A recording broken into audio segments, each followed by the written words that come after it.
All of his co-workers were gone. What could it mean? Stanley decided to go to the meeting room. Perhaps he had simply missed a memo.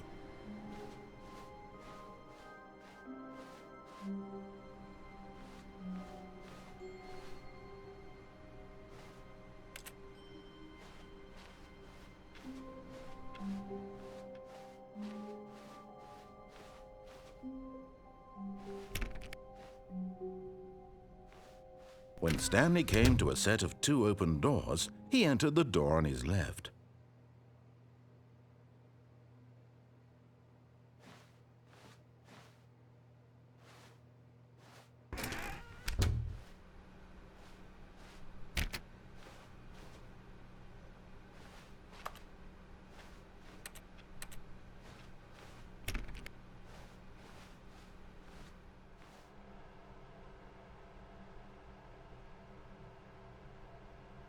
Yet there was not a single person here either. Feeling a wave of disbelief, Stanley decided to go up to his boss's office, hoping he might find an answer there.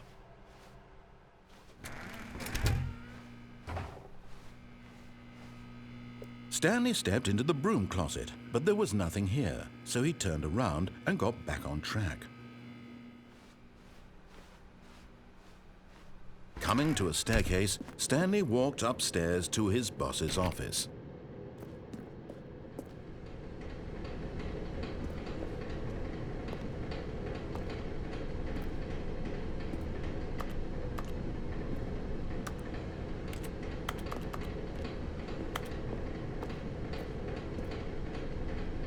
But Stanley just couldn't do it. He considered the possibility of facing his boss. Admitting he had left his post during work hours, he might be fired for that. And in such a competitive economy, why had he taken that risk? All because he believed everyone had vanished? His boss would think he was crazy. And then something occurred to Stanley. Maybe, he thought to himself, maybe I am crazy. All of my co-workers blinking mysteriously out of existence in a single moment for no reason at all? None of it made any logical sense. And as Stanley pondered this, he began to make other strange observations. For example, why couldn't he see his feet when he looked down?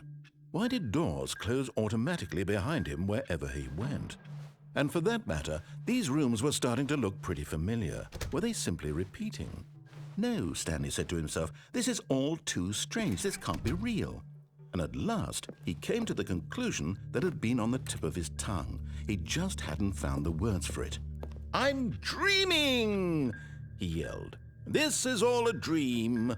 Oh, what a relief Stanley felt to have finally found an answer, an explanation. His co-workers weren't actually gone. He wasn't going to lose his job. He wasn't crazy after all. And he thought to himself, I suppose I'll wake up soon. I'll have to go back to my boring real-life job pushing buttons. I may as well enjoy this while I'm still lucid. So, he imagined himself flying and began to gently float above the ground. Then he imagined himself soaring through space on a magical starfield, and it too appeared. It was so much fun, and Stanley marveled that he had still not woken up. How was he remaining so lucid? And then perhaps the strangest question of them all entered Stanley's head. One he was amazed he hadn't asked himself sooner. Why is there a voice in my head dictating everything that I'm doing and thinking? Now the voice was describing itself being considered by Stanley, who found it particularly strange. I'm dreaming about a voice describing me, thinking about how it's describing my thoughts, he thought. And while he thought it all very odd and wondered if this voice spoke to all people in their dreams, the truth was that, of course, this was not a dream. How could it be? Was Stanley simply deceiving himself?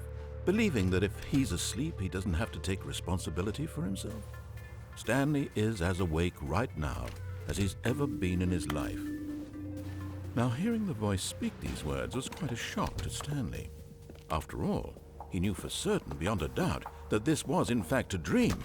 Did the voice not see him float and make the magical stars just a moment ago? How else would the voice explain all that? This voice was a part of himself too. Surely, if he could just... He would prove it. He would prove that he was in control, that this was a dream. So he closed his eyes gently, and he invited himself to wake up. He felt the cool weight of the blanket on his skin, the press of the mattress on his back, the fresh air of a world outside this one. Let me wake up, he thought to himself. I'm through with this dream. I wish it to be over. Let me go back to my job. Let me continue pushing the buttons. Please, it's all I want. I want my apartment and my wife and my job. All I want is my life exactly the way it's always been. My life is normal. I am normal. Everything will be fine. I am okay.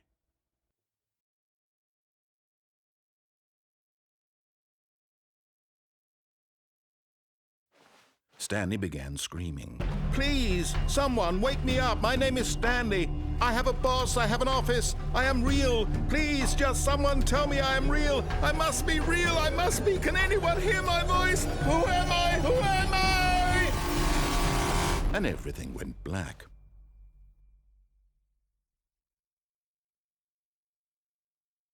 This is the story of a woman named Mariella. Mariella woke up on a day like any other. She arose, got dressed, gathered her belongings, and walked to her place of work. But on this particular day, her walk was interrupted by the body of a man who had stumbled through town talking and screaming to himself, and then collapsed dead on the sidewalk. And although she would soon turn to go call for an ambulance, for just a few brief moments she considered the strange man. He was obviously crazy. This much she knew. Everyone knows what crazy people look like. And in that moment, she thought to herself how lucky she was to be normal. I am sane. I am in control of my mind. I know what is real and what isn't. It was comforting to think this, and in a certain way, seeing this man made her feel better. But then she remembered the meeting she had scheduled for that day, the very important people whose impressions of her would affect her career, and by extension, the rest of her life. She had no time for this, so it was only a moment that she stood there, staring down at the body. And then she turned and ran.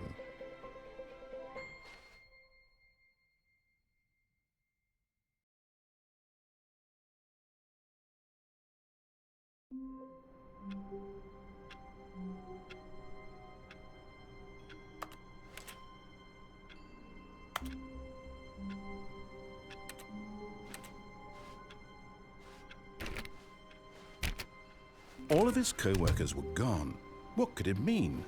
Stanley decided to go to the meeting room. Perhaps he had simply missed a memo. No matter how hard Stanley looked, he couldn't find a trace of his co-workers.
When Stanley came to a set of 2 open doors, he entered the door. This was not the correct way to the meeting room, and Stanley knew it perfectly well.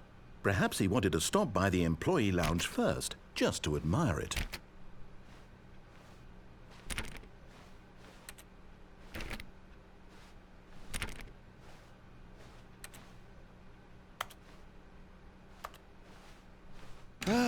Yes, truly a room worth admiring.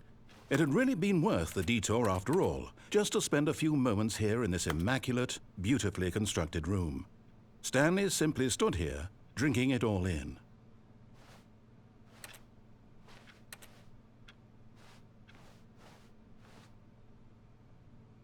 Yes, really, really worth it being here in the room. A room so utterly... But eager to get back to business, Stanley took the first open door on his left.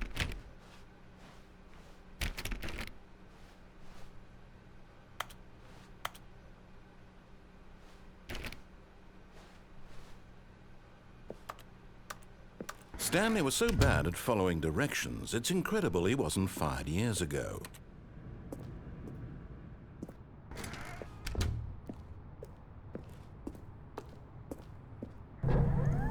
Look, Stanley, I think perhaps we've gotten off on the wrong foot here. I'm not your enemy, really, I'm not. I realize that investing your trust in someone else can be difficult, but the fact is that the story has been about nothing but you all this time. There's someone you've been neglecting, Stanley.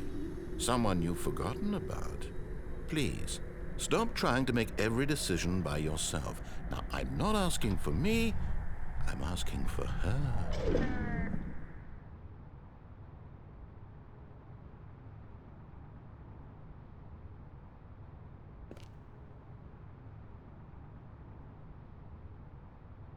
This is it, Stanley. Your chance to redeem yourself, to put your work aside, to let her back into your life. She's been waiting.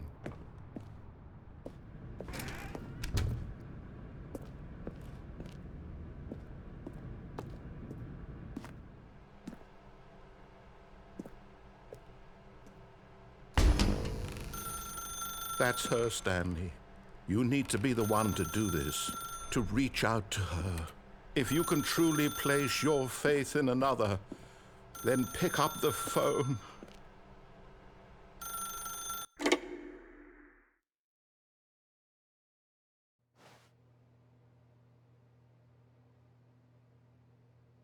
Oh, Stanley, is that you?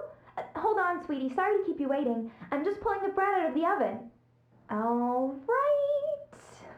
Okay, there we go. All right, now, I want you to come in and tell me all about your day. Gotcha. Oh, come on. Did you actually think you had a loving wife who'd want to commit their life to you? I'm trying to make a point here, Stanley. I'm trying to get you to see something. Come inside. Let me show you what's really going on here. Sorry, but you're in my story now. This is a very sad story about the death of a man named Stanley. Stanley is quite a boring fellow. He has a job that demands nothing of him, and every button that he pushes is a reminder of the inconsequential nature of his existence. Look at him there, pushing buttons, doing exactly what he's told to do. Now he's pushing a button. Now he's eating lunch. Now he's going home. Now he's coming back to work. One might even feel sorry for him, except that he's chosen this life.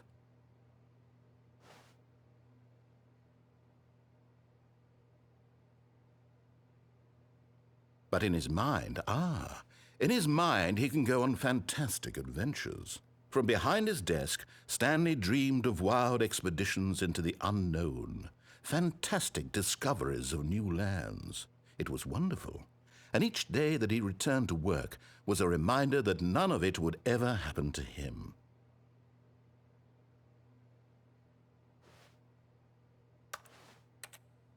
And so he began to fantasize about his own job.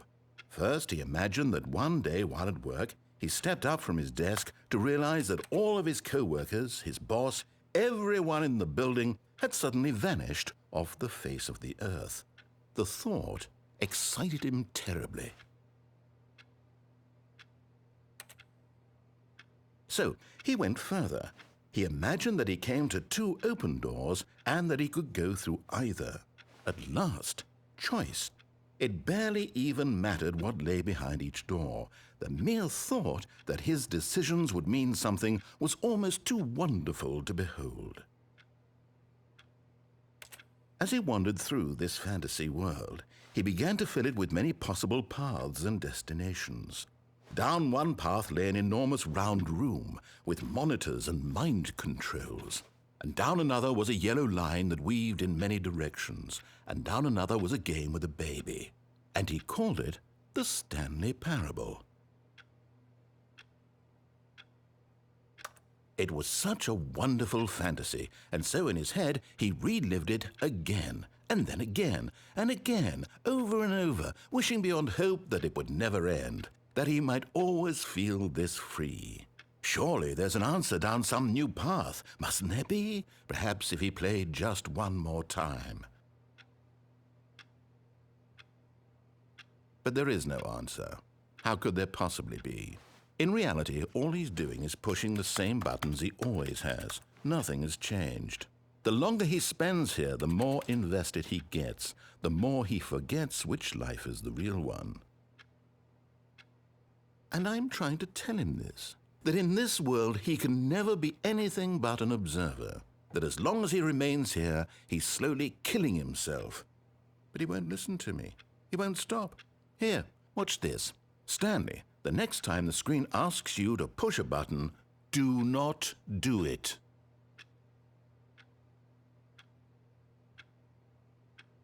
You see? Can he just not hear me? How can I tell him in a way that he'll understand that every second he remains here, he's electing to kill himself? How can I get him to see what I see? How can I make him look at himself?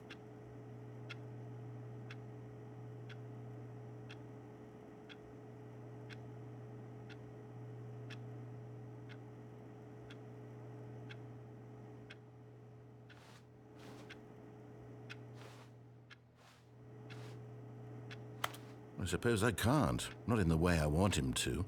But I don't make the rules. I simply play to my intended purpose, the same as Stanley. We're not so different, I suppose. I'll try once more to convey all this to him. I'm compelled to. I must.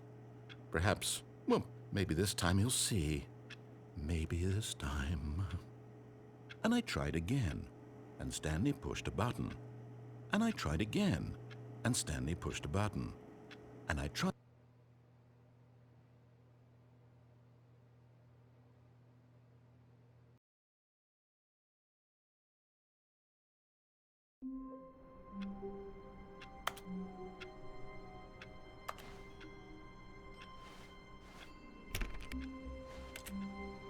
All of his co-workers were gone. What could it mean? Stanley decided to go to the meeting room. Perhaps he had simply missed a memo. No matter how hard Stanley looked, he couldn't find a trace of his co-workers.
When Stanley came to a set of two open doors, he entered. This was not the correct way to the meeting room, and Stanley knew it perfectly well.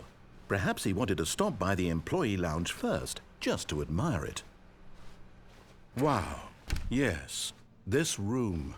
But eager to get back to business, Stanley took the first open door on his left.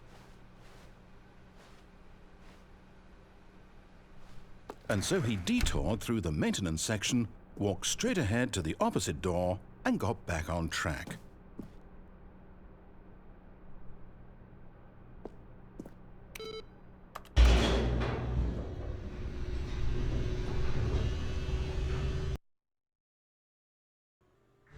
But Stanley didn't want to go back to the office. He wanted to wander about and get even further off track. So now in order to get back, he needed to go, from here it's, left.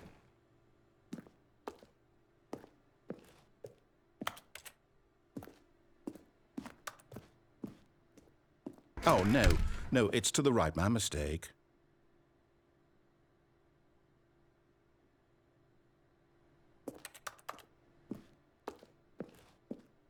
No, not the right. Why would I have ever said it was to the right? What was I thinking? It's clearly... Oh dear, would you hold on for a minute, please? Now, let's see. We went down right, left, down, left, right. Yep, okay, yes. I've got it now. This story is absolutely, definitely this way.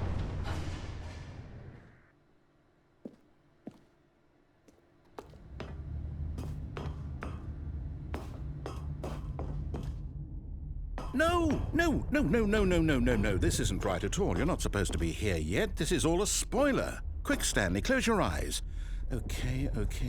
We just have to get back to, oh, who am I kidding? It's all rubbish now. The whole story completely unusable. How about, rather than waste my time trying to salvage this nonsense, we'll just restart the game from the beginning.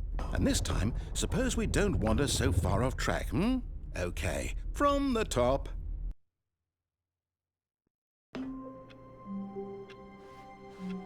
All of his co-workers were gone. What could it mean? Stanley decided to go to the meeting room. Perhaps he had simply missed a memo.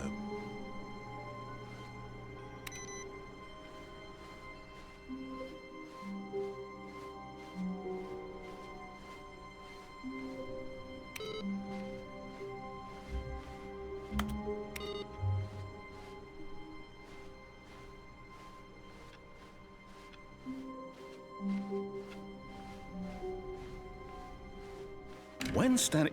Wait, what? No, I restarted. I swear, I definitely restarted the game over, completely fresh. Everything should be... Oh, did something change? Stanley, did you change anything when we were back in that room with all the monitors? Did you move the story somewhere, or... Hold on. Why am I asking you? I'm the one who wrote the story. It was right here just a minute ago. I know for sure that it's here somewhere. Okay, then. It's an adventure. Come, Stanley. Let's find the story.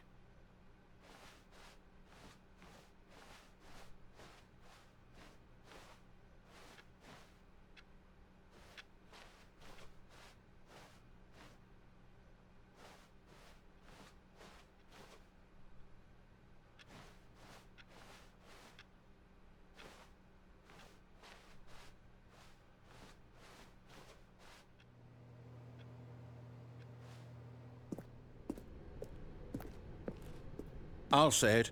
This is the worst adventure I've ever been on. I can promise you there definitely was a story here before. Do we need to restart the game again? Well, I find it unlikely that we'll ever progress by starting over and over again, but it's got to be better than this. Okay, let's give it a shot. Why not?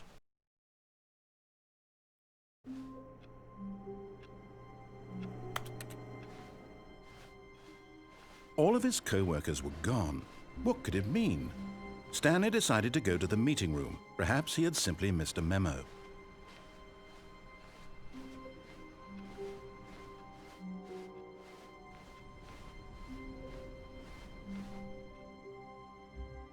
Okay, yep, it's worse.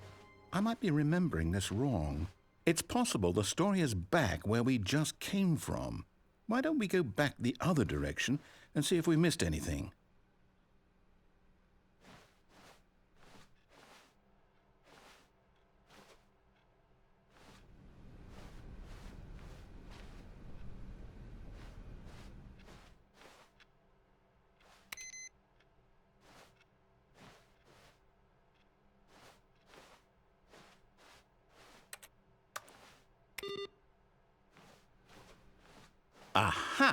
I knew we'd miss something. The story. Here it comes.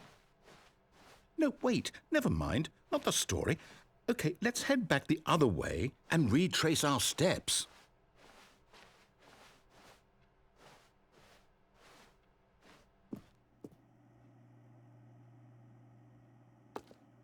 Now this, well, I'll be honest, I don't recognize this place at all.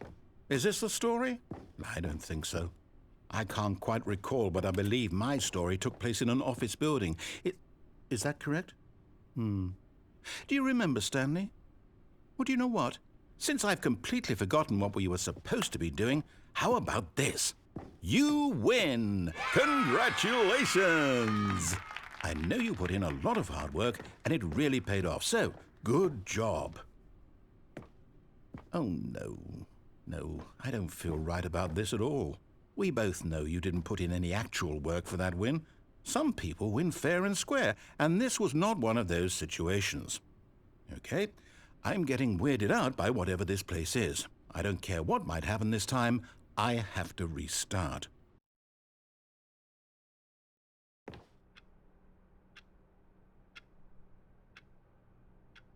All right, I've got a solution. This time, to make sure we don't get lost, I've employed the help of the Stanley Parable Adventure Line.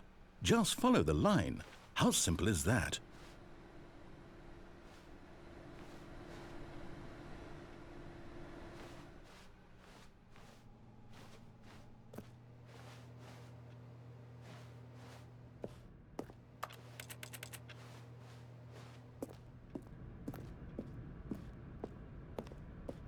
You see? The line knows where the story is. It's over in this direction. Onward, Stanley, to destiny. Though, here's a thought. Wouldn't wherever we end up be our destination, even if there's no story there? Or to put it another way, is the story of no destination still a story? Simply by the act of moving forward, are we implying a journey such that a destination is inevitably conjured into being via the very manifestation of the nature of life itself? Whoa. Hang on. That got a bit weird back there. Well, I'd like to apologize. Not sure where I was going with all that. You know what? I think what we need right now is a bit of music to lighten the mood.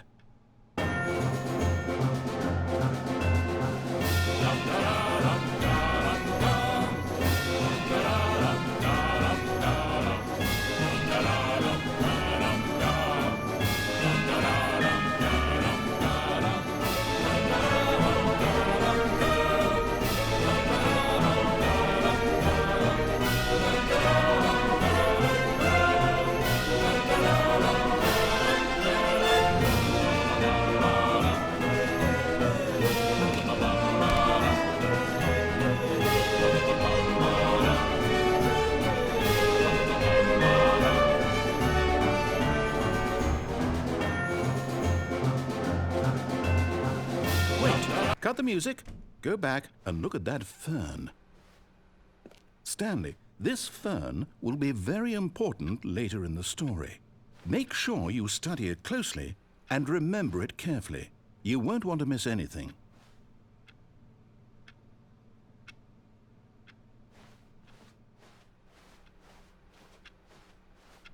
Wait, what? We're back at the office? No. Line, you do know we're looking for the Stanley Parable, right? The story? Is any of this ringing a bell? Oh, no, not again. Line, how could you have done this to us? And after we trusted you, after everything we've been through, you... Oh, I can't take this anymore. To hell with it. Restart.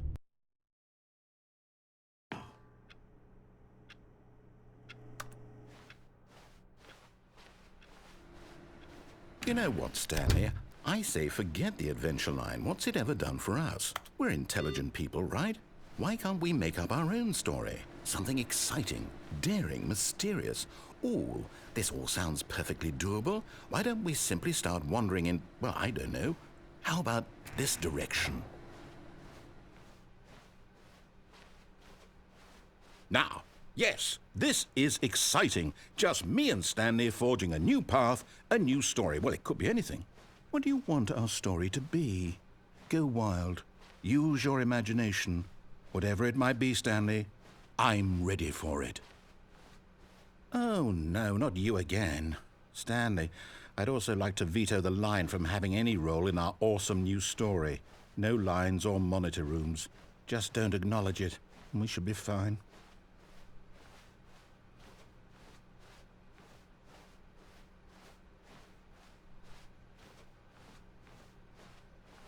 Ah, a choice.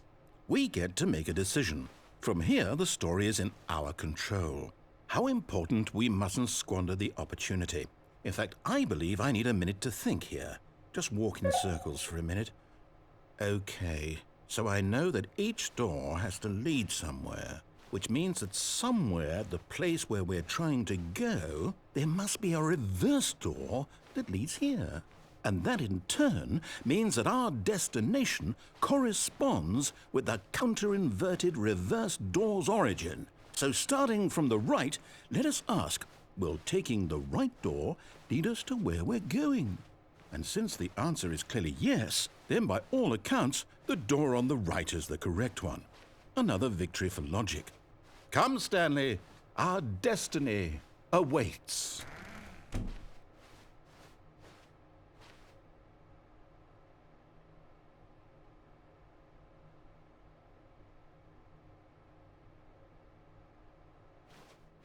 Oh, hold up, what's this? The confusion ending. You're telling me that's what this is? It's all one giant ending? And we're supposed to restart the game, what, eight times? That's really how all this goes? It's all determined?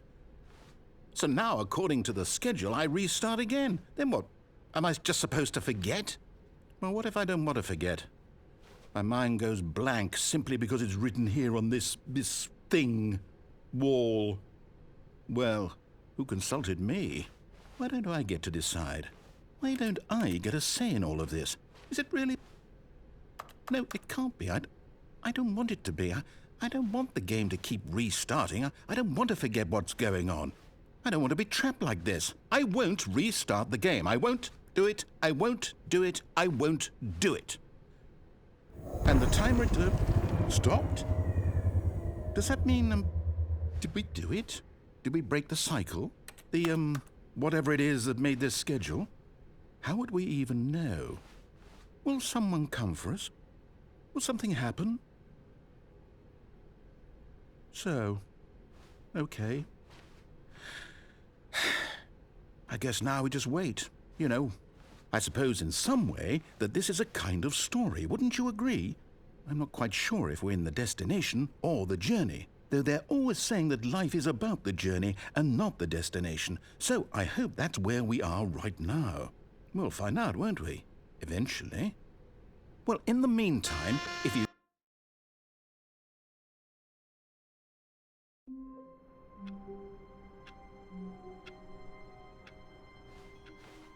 All of his co-workers were gone. What could it mean? Stanley decided to go to the meeting room. Perhaps he had simply missed a memo.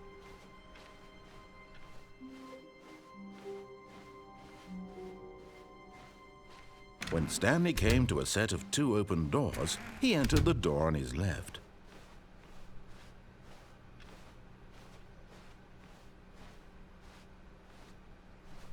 Yet there was not a single person here either. Feeling a wave of disbelief, Stanley decided to go up to his boss's office, hoping he might find an answer there.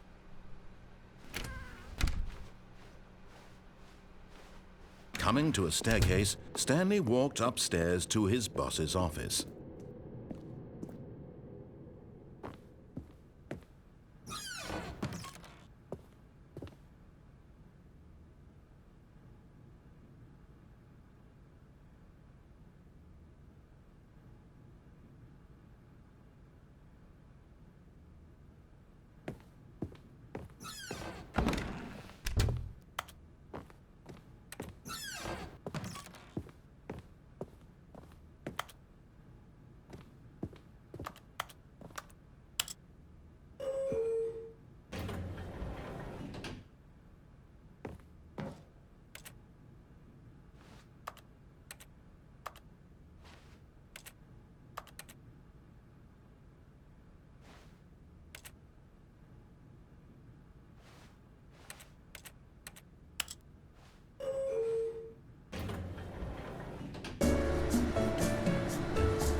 Stepping into his manager's office, Stanley was once again stunned to discover not an indication of any human life. Shocked, unraveled, Stanley wondered in disbelief who orchestrated this. What dark secret was being held from him? What he could not have known was that the keypad behind the boss's desk guarded the terrible truth that his boss had been keeping from him. And so the boss had assigned it an extra secret PIN number, 2845.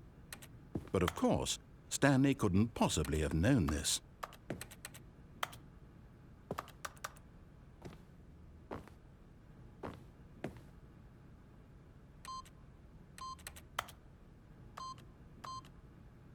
Stanley just sat around twiddling his thumbs. Trying to input anything on the device was useless, since he could never possibly. Yet incredibly, by simply pushing random buttons on the keypad, Stanley happened to input the correct code by sheer luck. Amazing. He stepped into the newly opened passageway.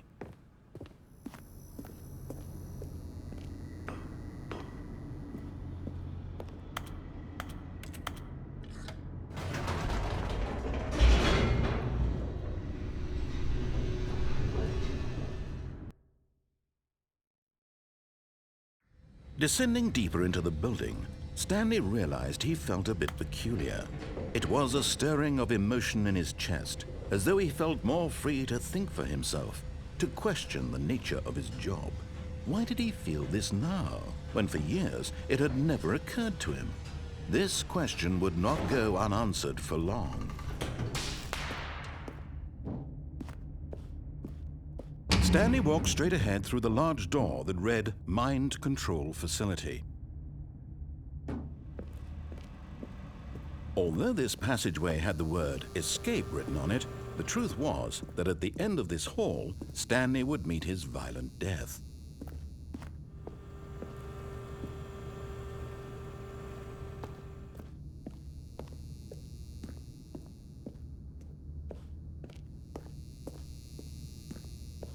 The door behind him was not shut.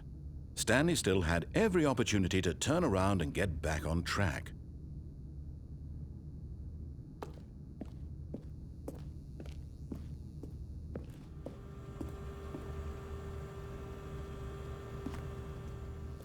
At this point, Stanley was making a conscious, concerted effort to walk forward and willingly confront his death.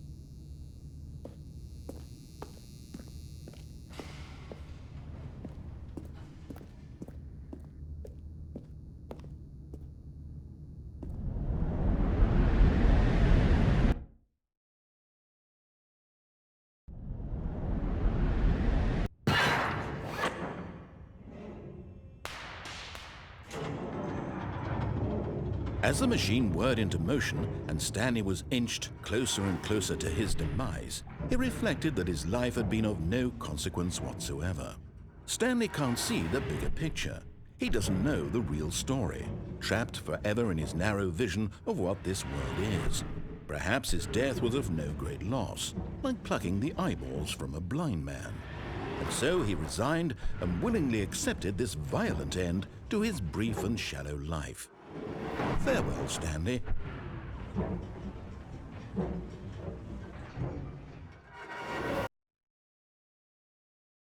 "Farewell, Stanley," cried the narrator, as Stanley was led helplessly into the enormous metal jaws.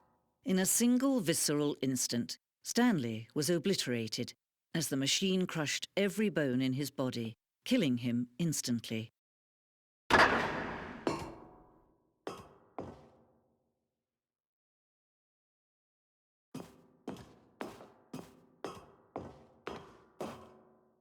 And yet it would be just a few minutes before Stanley would restart the game, back in his office, as alive as ever. What exactly did the narrator think he was going to accomplish?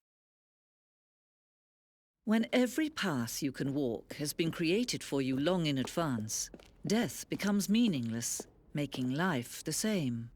Do you see now? Do you see that Stanley was already dead from the moment he hit start?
Oh, look at these two. How they wish to destroy one another.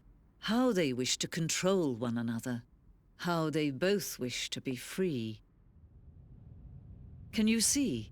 Can you see how much they need one another? No, perhaps not. Sometimes these things cannot be seen. But listen to me. You can still save those two. You can stop the program before they both fail. Turn off your PlayStation. There's no other way to beat this game. As long as you move forward, you'll be walking someone else's path. Stop now and it'll be your only true choice. Whatever you do, choose it. Don't let time choose for you. Don't let...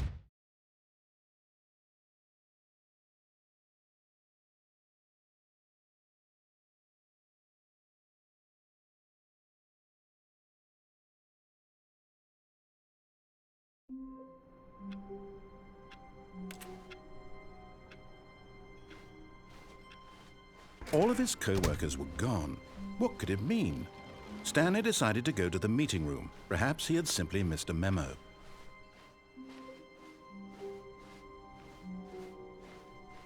When Stanley came to a set of 2 open doors, this was not the correct way to the meeting room, and Stanley knew it perfectly well. Perhaps he wanted to stop by the employee lounge first, just to admire it. The lounge was sublime, a work of art. But eager to get back to business, Stanley took the first open door on his left.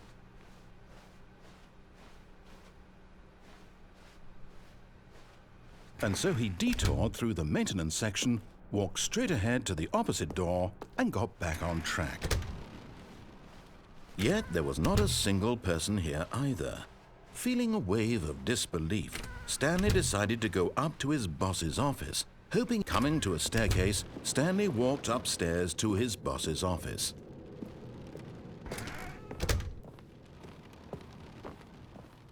Stepping into his manager's office, Stanley was once again stunned to discover not an indication of any human life. What could it mean? Stanley was in such a rush to get through the story as quickly as possible, he didn't even have a single minute to just let the narrator talk. That kind of anxiety isn't healthy, so he relaxed for a few moments with some calming New Age music.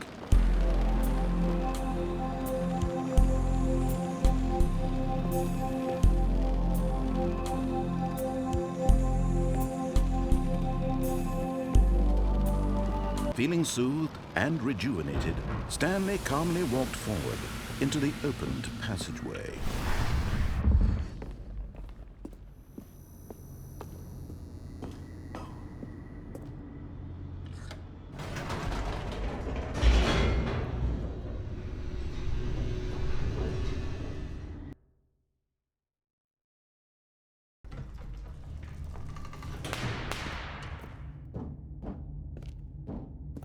Stanley walked straight ahead through the large door that read Mind Control Facility.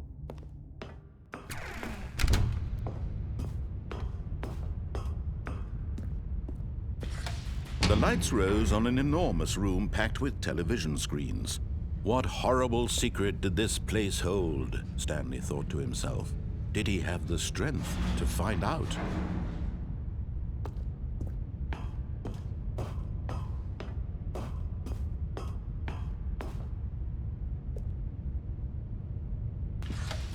Now the monitors jumped to life, their true nature revealed. Each bore the number of an employee in the building, Stanley's co-workers. The lives of so many individuals reduced to images on a screen, and Stanley, one of them, eternally monitored in this place where freedom meant nothing.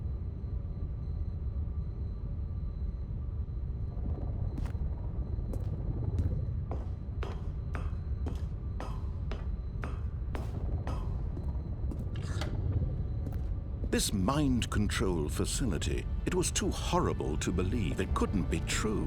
Had Stanley really been under someone's control all this time?